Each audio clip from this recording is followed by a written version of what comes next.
काटकसर.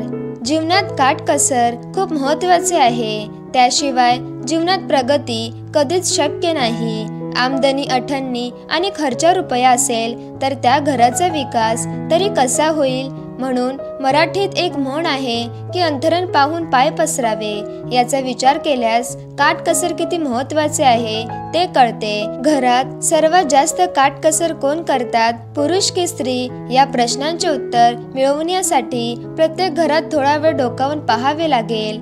अमोल एका छोट्या कंपनीमध्ये काम करीत होता. कुटुंबाला पोटभर खायला मिळेल एवढेच त्याला वेतन मिळत होते. घरापासून ऑफिस दूर असल्यामुळे रोज ये जा करणे त्याला त्रासदायक होते. मात्र त्याच्यासमोर पर्याय देखील नव्हता. ऑटोला जास्त भाडे द्यावे लागते म्हणून सकाळी तो पायी चालत जायचा. तेवढेच हातापायाची हालचाल व्हायची आणि सायंकाळी बसने यायचा. म्हणजे रोज 20-1 रुपयाची बचत करायचा आणि महिन्यासाठी 500-600 रुपयाची बचत करून काटकसर करीत तो जीवन जगायचा. सुखाचा संसार करण्यासाठी तो रात्रदिवस कष्ट करून होईल तेवढी बचत करायचा. आणि त्याची बायको सुजाता मात्र त्याच्या उलट वागत होती. तिला पैशांची अजिबात बचत करायची सवय नव्हती. तिला चैनीत ऐशोआरामात जीवन जगण्याची सवय होती. घरातल्या वस्तूची तिने कधीही काळजी घेतली नाही. त्यामुळे बहुतांश वेळा घरातील वस्तू खराब होण्यावरून दोघांचे वाद होत असत. दिवसा लाईट चालू ठेवणे, नेहमी टीव्ही पाहणे, दिवसभर पंखा चालूच ठेवणे यामुळे विजेचे बिल भरमसाठ येत होते. त्यात ती कधीही काटकसर करीत नव्हती.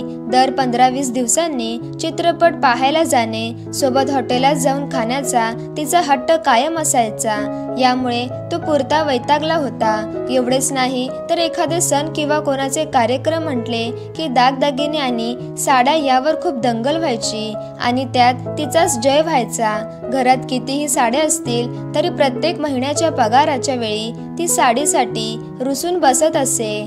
तिच्या अशा वागण्याचा त्याला खूप त्रास होत असे. मात्र तो काहीही बोलत नव्हता, काही करू शकत नव्हता. कारण ती एका चांगल्या घरातली मुलगी होती. भरपूर हुंडा आणि मानपान करून तिच्या बापाने लग्न लावून दिलं होतं. लग्नात त्याला बऱ्यापैकी हुंडा मिळाला होता. पण लाडक्या बहिणीच्या लग्नावर तो पूर्ण खर्च झाला होता. याच गोष्टीचा सुजाताला राहून राग येत असे. त्यामुळे त्या घरात लक्ष्मी कधी थांबलीच नाही तर घराची प्रगती तरी कशी होईल. त्या दिवशी अमोल ऑफिसमधून थकून भागून घरी आला होता. घरी आलेल्या नवऱ्याचे हसतमुखाने स्वागत करण्याऐवजी घरी आल्याबरोबर सुजाताचा एकच तगादा होता की आज चित्रपट पाहून बाहेर जेवण करूया. पण अमोलची अजिबात इच्छा होत नव्हती. शेवटी स्त्री हट्टापुढे कोणाचेही चालत नाही. अमोल चित्रपट पाहण्यासाठी जाण्यास तयार होतो. हातपाय धुतले की ते दोघे चित्रपट पाहायला बाहेर पडतात. रस्त्यात दूरवर कुठेही सिटी बस दिसत नव्हती. रिक्षा केल्याशिवाय पर्याय नव्हता म्हणून एका रिक्षेवाल्याला आवाज देऊन थांबवितो आणि सिनेमा घराकडे जातात.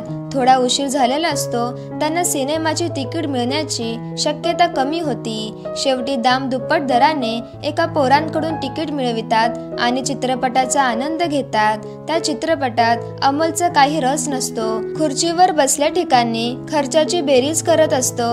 आतापर्यंत 500 रुपये खर्च झाले, अजून 500 रुपये खर्च होऊ शकतात असा अंदाज तो बांधत होता. चित्रपट संपला. सुजाता चित्रपटाचे गुणगान गाऊ लागली आणि अमोल मात्र फक्त हुहू करत तिच्यासोबत चालत होता. जवळच असलेल्या रेस्टॉरंटमध्ये जेवणासाठी गेले. जेवणाची ऑर्डर दिली. अमोलच्या चेहऱ्यावर कसल्याच प्रकारचे हावभाव दिसत नव्हते. शेवटी एकदाचे जेवण आटोपून ते घरी जाण्यास परत निघाले होते. रात्रीचे 11 वाजले होते. रिक्षा करूनच घरी जावे लागत होते. त्याशिवाय पर्याय नव्हता. घरी आल्यावर अमोलला खूप वेळ झोप लागलीच नाही. सुजाता मात्र धराधूर झोपी गेली. मध्यरात्री 1 वाजता अचानक अमोलच्या छातीत दुखायला होतं. अमोल सुजाताला आवाज देऊन उठवितो. रिक्षा करून लगेच कसेबसे दवाखान्यात जातात. डॉक्टर संपूर्ण तपासणी करून हार्ट अटॅक येऊन गेल्याची कल्पना देतात. अमोलला 1 दिवस पूर्णपणे डॉक्टरांच्या देखरेखीखाली ठेवल्या जाते.